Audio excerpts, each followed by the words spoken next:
Hello' বন্ধুসকল, বহুত দিনৰ বিৰতিৰ মূৰত এটা নতুন ভিডিঅ' লৈ আহিছোঁ আপোনালোকৰ সন্মুখত। আপোনালোকে ভিডিঅ' থাম্বনেইল দেখি গম পাইছেই, আজি 5 নৱেম্বৰ মোৰ ছোৱালী তিতিক্ষা, মোৰ ধুনুমণিৰ আজি জন্মদিন। সেই জন্মদিন উপলক্ষে এটা সৰু পাৰ্টি আয়োজন কৰিছিলোঁ।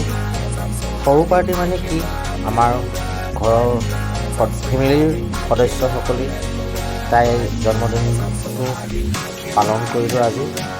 সেয়ে তাই এটা ভিডিঅ' আপোনালোকৰ সন্মুখত আগবঢ়াইছোঁ। আশা কৰিছোঁ ভিডিঅ'টো ভাল পাব আৰু মোৰ ছোৱালীক আশীৰ্বাদ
I'm so happy.